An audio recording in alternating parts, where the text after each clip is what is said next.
राम राम दोस्तों। आप सभी का स्वागत है अपने परिवार ब्रजू स्टडी ग्रो में। दोस्तों, हमारी नदियाँ अपवाह तंत्र पढ़ रही थी दोस्तों, उनसे संबंधित अंतः प्रवाह तंत्र पढ़ा हमने, उसी का पार्ट आगे लेके चल रहे हैं।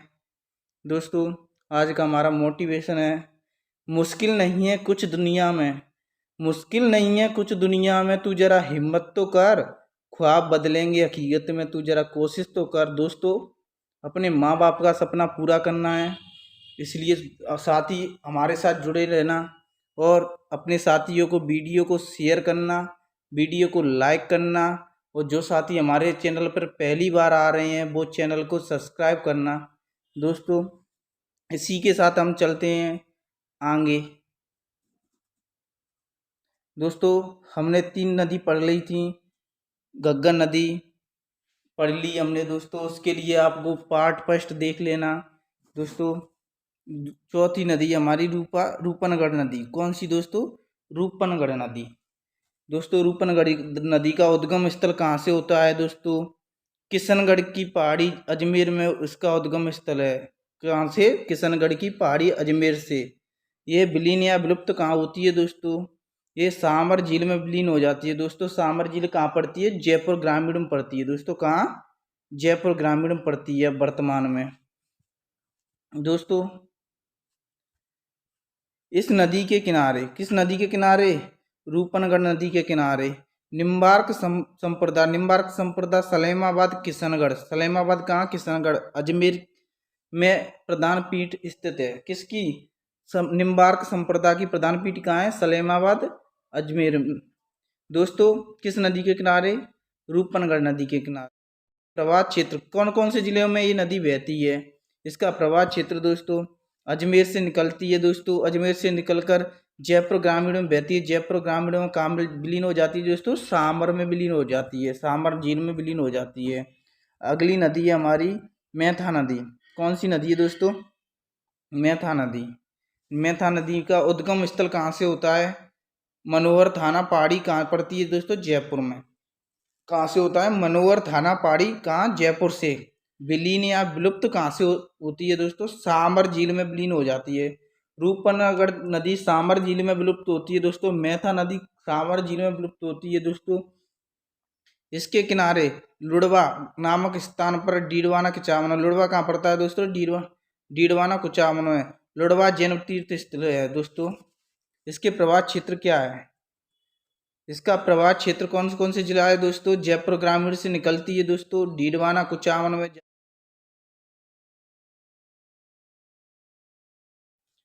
दोस्तों, अगली नदी है हमारी साबी नदी। कौन सी नदी? साबी नदी। साबी नदी के बारे में हम विस्तार से पढ़ेंगे दोस्तों। साबी नदी का उद्गम स्थल कहाँ से हुआ है? सेवर की पहाड़ी। सेवर की पहाड़ी कहाँ पड़ती है दोस्तों? कोटपुतली में। दोस्तों, कहाँ? कोटपुतली में। सेवर की पहाड़ी साते सावी साते सेवर। सेवर की पहाड़ी कहाँ? कोटपुतली में। विलुप्त कहाँ होती है दोस्तों या विलीन कहाँ होती है? पटौंदी गांव हरियाणा। कहाँ दोस्तों? पटौंदी गांव हरियाणा में विलुप्त होती है। इसके किनारे, इसके किनारे साबी नदी के किनारे जोधपुरा सभ्यता। मोस्ट इंपोर्टेंट प्रश्न है दोस्तों, जोधपुरा सभ्यता किस नदी के किनारे है? साबी नदी के किनारे जोधपुरा सभ्यता विकसित हुई। किस नदी के किनारे? साबी नदी के किनारे। जोधपुरा सभ्यता कहाँ पड़ती है दोस्तों? कोटपुतली में पड़ती है। कहाँ? कोटपुतली में पड़ती है, जहाँ हाथी दांत के अवशेष प्राप्त हुए हैं। किससे? जोधपुरा सभ्यता से हाथी दांत के अवशेष प्राप्त हुए हैं। दोस्तों, इसका प्रवाह क्षेत्र कौन सा है दोस्तों? इस नदी कौन कौन से जिलों से बहती है? कोटपुतली बहरोड। कोटपुतली बहरोड से निकलकर खिरतर तिजारा में चली जाती है। खिरतर तिजारा के बाद दोस्तों ये हरियाणा में प्रवेश करती है। हरियाणा के पटौंदी गांव में इसका विलीन हो जाती है दोस्तों। दोस्तों, अगली नदी है हमारी कौन सी नदी? रूपारेल। कौन सी नदी? रूपारेल। 7वीं नदी है हमारी रूपारेल नदी। इस किस उपनाम से जाना जाता है रूपारेल नदी को? लसावरी नदी के नाम से जाना जाता है, बराह नदी के नाम से जाना जाता है, लसवारी नदी के नाम से जाना जाता है, रूपनारायण नदी के नाम से जाना जाता है। कौन कौन सी? लसावरी, बरहा, लसवारी, रूपनारायण नदी के नाम से भी जाना जाता है। उद्गम स्थल कहाँ से उद्गम होता है दोस्तों इसका? उदयनाथ की पहाड़ी। उदयनाथ की पहाड़ी कहाँ? थानागाजी कहाँ? थानागाजी कहाँ आता है दोस्तों? अलवर में। रूपारेल नदी का उद्गम स्थल उदयनाथ की पहाड़ी, थानागाजी तहसील आती है। किसकी है दोस्तों? अलवर की थानागाजी तहसील उदयनाथ की पहाड़ी से होता है। दोस्तों ये विलुप्त कहाँ होती है दोस्तों? दोस्तों ये विलुप्त कुशलपुर, भरतपुर में विलुप्त होती है दोस्तों। कहाँ होती है? भरतपुर, कुशलपुर में, भरतपुर में विलुप्त हो जाती है। दोस्तों मोस्ट इंपोर्टेंट प्रश्न है, इसके किनारे नौहर सभ्यता। दोस्तों नौहर सभ्यता किस नदी के किनारे है और कहाँ है? भरतपुर में है। नौहर सभ्यता किस नदी के किनारे? रूपारेल नदी के किनारे। किस नदी के किनारे? रूपारेल नदी के किनारे विकसित हुई है दोस्तों। यही सीकरी बांध। दोस्तों इसके किनारे सीकरी बांध। सीकरी बांध कहाँ है दोस्तों? डींग में। मोती झील भरतपुर में। सीकरी बांध डींग में, मोती झील भरतपुर में। इसको जलापूर्ति कौन कराती है दोस्तों? कौन कराती है? रूपारेल नदी। कौन दोस्तों? रूपारेल नदी। इसके प्रवाह क्षेत्र को क्या कहते हैं दोस्तों?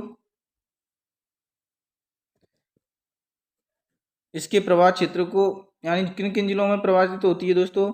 अलवर में, डींग में, भरतपुर में। अलवर में, डींग में, भरतपुर में प्रवाहित होती है ये नदी। दोस्तों अगली नदी है हमारी बाणगंगा नदी। दोस्तों वीडियो को लाइक करें, शेयर करें अपने साथियों को, और जो साथी हमारे साथ पहली बार आ रहे हैं वो चैनल को सब्सक्राइब करें। अगली नदी कौन सी है?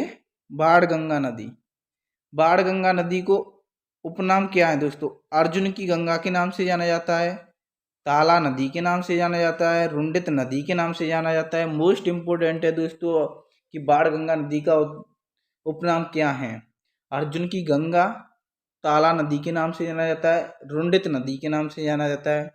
इसका उद्गम स्थल कहाँ से होता है दोस्तों? बैराट की पहाड़ी, कोटपुतली बहरोट से होता है दोस्तों। किससे? बैराट की पहाड़ी, कोटपुतली बहरोट। दोस्तों अब कोटपुतली बहरोट से होता है। पहले जयपुर में आती थी कोटपुतली बहरोट, अब नया जिला बन गया है इसलिए कोटपुतली बहरोट से होता है। इसके प्रवाह क्षेत्र, ये नदी किन किन जिलों से प्रभावित होती है दोस्तों? बाणगंगा नदी कोटपुतली बहरोट, बैराट की पहाड़ी से निकलती है, कोटपुतली बहरोट से होती हुई जयपुर ग्रामीण में, जयपुर ग्रामीण से दौसा में, दौसा से भरतपुर में, भरतपुर में से राजस्थान से बाहर यूपी में चली जाती है दोस्तों। उत्तर प्रदेश में जाकर फतेहाबाद के समीप यमुना नदी में मिल जाती है दोस्तों। फतेहाबाद के समीप किस नदी में मिल जाती है? यमुना नदी में मिल जाती है दोस्तों। इस नदी पर जमुआ रामगढ़, दोस्तों जमुआ रामगढ़ में, जमुआ रामगढ़ कहाँ है? जयपुर ग्रामीण में पड़ता है। जमुआ रामगढ़ बांध कहाँ है? जयपुर ग्रामीण में पड़ता है। एवं अजान बांध कहाँ है दोस्तों? भरतपुर में निर्मित है। किस नदी पर निर्मित है? बाणगंगा नदी पर। जमुआ रामगढ़ बांध जयपुर ग्रामीण में निर्मित है और अजान बांध भरतपुर में निर्मित है। इस नदी के द्वारा घना पक्षी उद्यान, घना पक्षी उद्यान कहाँ है दोस्तों? कौन सी नदी के? बाणगंगा नदी पर घना पक्षी उद्यान। भरतपुर में पानी मिलता है। घना पक्षी उद्यान भरतपुर में पानी की आपूर्ति होती है दोस्तों।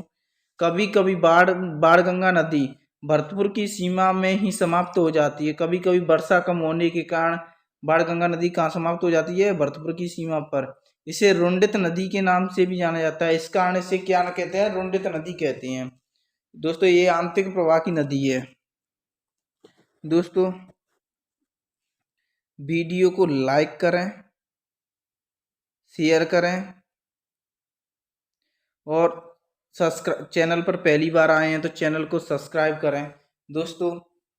नदी तंत्र पढ़ रहे हैं हम, इसकी अगली वीडियो के लिए अपने साथियों को वो बताएं और अपनी मंजिल को प्राप्त करने के लिए हमारे साथ जुड़े रहें।